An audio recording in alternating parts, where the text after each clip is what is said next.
தேவனுடைய நாமம் மகிமைப்படுவதாக. மீண்டுமாக இந்த அருளுரை துளிகளின் வாயிலாக உங்களை சந்திப்பதிலும் உங்களோடு தேவனுடைய வார்த்தையை பகிர்ந்து கொடுப்பதிலும் நான் மகிழ்ச்சி அடைகிறேன். இன்று நம்முடைய சிந்தனைக்காக நான் எடுத்துக்கொண்ட வேத பகுதியானது எஸ்ராவின் வரலாற்று புத்தகம் 7வது அதிகாரம், அதன் 10வது வசனம். எஸ்ரா 7:10.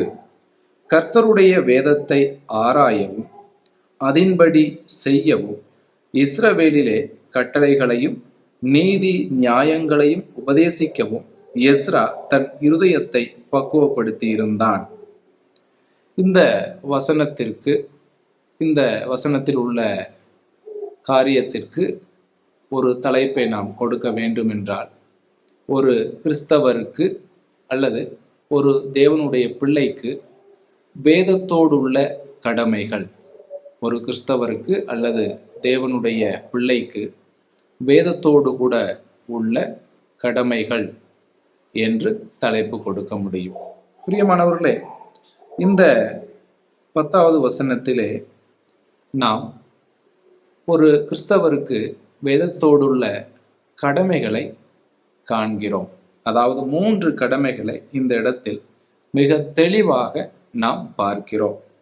அப்படியாக முதல் கடமை, வேதத்தோடு நமக்குள்ள முதல் கடமை ஆராய்தல். 2வது கடமை அதின்படி செய்தல். 3வது கடமை அதை உபதேசித்தல். இந்த 3ம் வேதத்தோடு கூட உள்ள நம்முடைய மிக முக்கிய கடமைகளாய் காணப்படுகின்றன. கர்த்தருடைய வேதத்தை ஆராய்ச்சி செய்வது அல்லது தியானித்தல் என்பது மிக மிக அவசியம். அடுத்ததாக நாம் ஆராய்ச்சி செய்த தியானித்ததை நம்முடைய வாழ்க்கையில் நடைமுறைப்படுத்துவது மிக மிக அவசியம். அதற்கு பிறகு அதை மற்றவர்களுக்கு கொண்டு செல்வதும் நம்முடைய கடமையாக இருக்கிறது. இந்த படிநிலைகளை நாம் மறந்து போய்விடக்கூடாது. முதலாவது ஆராய்ச்சி, அடுத்து ஆராய்ச்சி செய்ததை என்னுடைய வாழ்க்கையில் நான் ருசி பார்க்க வேண்டும். நான் ருசி பார்த்ததை அடுத்ததாக மற்றவர்களுக்கு கொண்டு செல்ல வேண்டும். ஆனால் அநேக நேரங்களில் ஆராய்ச்சி செய்கிறோம், ஆனால் அதை நடைமுறைப்படுத்தாமலேயே உபதேசிக்க சென்று விடுகிறோம், உபதேசிக்க ஆசைப்படுகிறோம். இது தவறு. முதலாவது, வேதம் எனக்கு பலனை கொடுக்க வேண்டும். முதலாவது வேதத்தை நான் ருசி பார்க்க வேண்டும். நான் அதனுடைய இனிமையை உணர வேண்டும். பிற்பாடுதான் அந்த இனிமையை, ருசியை மற்றவர்களுக்கு எடுத்து செல்ல வேண்டும். அதில்தான் உண்மையான அர்த்தம் அடங்கி இருக்கிறது.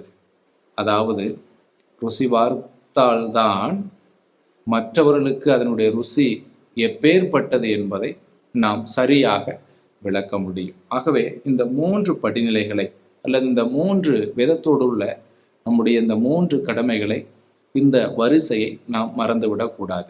சரி, இப்பொழுது ஆராய்ச்சி செய்கிற வேதத்தை நம்முடைய வாழ்க்கையில் நடைமுறைப்படுத்தும் போது, செய்யும் போது என்ன பலன் கிடைக்கும் என்பதை மட்டும் நாம் இங்கே சிந்திக்கலாம்.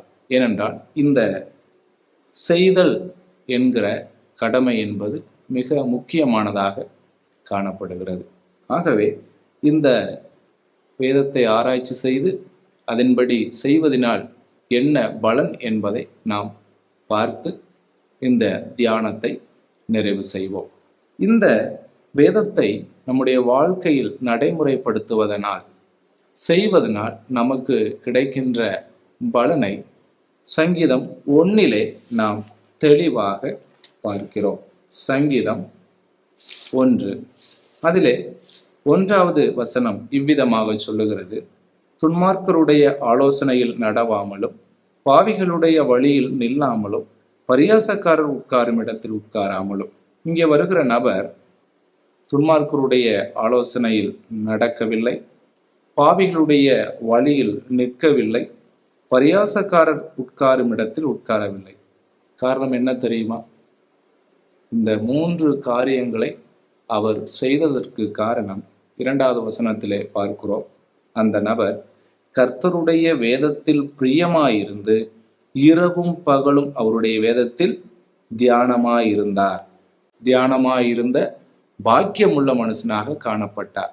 ஆகவேதான் அவரால் துன்மார்க்கருடைய ஆலோசனையில் நடக்க முடியவில்லை, பாவிகளுடைய வழியில் நிற்க முடியவில்லை, பரியாசக்காரர் உட்காரும் இடத்தில் உட்கார முடியவில்லை. ஆகவே வேதத்தை நாம் நடைமுறைப்படுத்துவதின் மூலம், அதை செய்வதின் மூலமாக கிடைக்கின்ற பலனைத்தான் இங்கே பார்க்கிறோம். அது மட்டுமல்ல, இந்த நபரை குறித்து சொல்லும் பொழுது 2வது வசனத்தின் முடிவிலே பார்க்கிறோம், பாக்கியவான் என்று பார்க்கிறோம். பாக்கியவான் என்றால் இந்த இடத்திலே எழுத்துப்படியாக சந்தோஷமுடையவன் அல்லது உண்மையான சந்தோஷத்தை உடையவன் என்பதே அர்த்தமாகும். ஆகவே அவர் வேதத்தை தியானித்து அதன்படி செய்ததினால் அதிலே உண்மையான சந்தோஷத்தை அந்த மனிதன் கண்டடைந்தவராக இருக்கிறார். ஆகவே உண்மையான சந்தோஷத்தை கண்டடைந்த அந்த மனிதனால் துன்மார்க்கருடைய ஆலோசனையிலும் பாவிகளுடைய வழியிலும் பரியாசக்கார உட்காரும் இடத்திலும் இருக்க நிற்க முடியவில்லை. ஆகவே பிரியமானவர்களே, நாம் ஆராய்ச்சி செய்த வேதத்தை, வேத பகுதியை நம்முடைய வாழ்க்கையில் நாம் நடைமுறைப்படுத்தும் பொழுது அதனுடைய நன்மைகள் இன்னும் ஏராளம் ஏராளம். முதலாவதாக நாம் அறிந்து கொள்ள வேண்டியது, இந்த சங்கீதத்தில் பார்க்கிறது போல உண்மையான சந்தோஷத்தை உடையவர்களாக நாம் இருக்க முடியும். அந்த சந்தோஷம் எல்லா தீமையினின்றும் நம்மை விலக்கி காத்து கொள்ளும். கண்டிப்பாக வேதத்தை ஆராய்ச்சி செய்தல் என்பது, தியானித்தல் என்பது, அதை நடைமுறைப்படுத்த வேண்டும் என்கிற கடமையோடு சம்பந்தப்பட்டதாக இருக்கிறது. ஆராய்ச்சியையும் செய்தலையும் நாம் பிரிக்க முடியாது. இன்னொரு வசனம் கூட வாசிக்கலாம். யோசுவாவின் வரலாற்று புத்தகம், அதில் 1வது அதிகாரம், அதில் 8வது வசனம். அங்கே பார்க்கிறோம், இந்த நியாயப்பிரமாண புஸ்தகம் உன் வாயை விட்டு பிரியாதிருப்பதாக. இது உபதேசிப்பதை குறிப்பிடுகிறதாக இருக்கிறது. உன் வாயை விட்டு பிரியாதிருப்பதாக. இதில் எழுதியிருக்கிறவைகளின் படியெல்லாம் நீ செய்ய கவனமாயிருக்கும்படி இரவும் பகலும், அதாவது எப்பொழுதும், இரவும் பகலும் என்று சொல்லும்போது எப்பொழுதும் அதை தியானித்து கொண்டிருப்பாயாக. இங்கு கவனிக்க வேண்டும், இதில் எழுதியிருக்கிறவைகளின் படியெல்லாம் நீ செய்ய கவனமாயிருக்கும்படி இரவும் பகலும் அதை தியானித்து கொண்டிருப்பாயாக. ஆகவே வேதத்தை ஆராய்ச்சி செய்தல், தியானித்தல் என்பது கண்டிப்பாக அது நடைமுறைப்படுத்துவதோடு அதை செய்ய வேண்டும், அப்பியாசப்படுத்த வேண்டும் என்பதோடு தொடர்புபட்டதாக இருக்கிறது. ஆகவே வேதத்தை ஆராய்ச்சி செய்கிற, தியானிக்கிற நாம் முதலாவதாக அதன்படி செய்ய வேண்டும். அடுத்ததாகத்தான் அதை மற்றவர்களுக்கு கொண்டு செல்ல வேண்டும். ஆகவே நமக்கு வேதத்தோடு உள்ள கடமைகள் என்ன? ஆராய்ச்சி செய்ய வேண்டும், 2வதாக அதன்படி செய்ய வேண்டும், 3வதாக அதை மற்றவர்களுக்கு எடுத்து செல்ல வேண்டும். ஆகவே பிரியமானவர்களே, வேதத்தை அதிகமாய் ஆராய்ச்சி செய்வோம், தியானிப்போம், நேரம் ஒதுக்குவோம். அந்த ஆராய்ச்சி செய்த, தியானித்த காரியத்தை முதலாவது நம்முடைய வாழ்க்கையில் கண்டிப்பாக நடைமுறைப்படுத்துவோம், முயற்சிப்போம். பிற்பாடு நாம் ருசி கண்ட அதன் பலனை மற்றவர்களுக்கு எடுத்து சொல்வோம். இதுதான் தேவன் விரும்புகின்ற சரியான ஒரு முறையாக இருக்கிறது.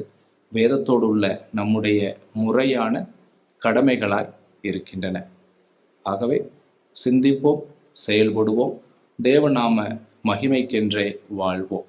தேவனுடைய நாமம் என்றும் மகிமைப்படுவதாக. ஆமென்.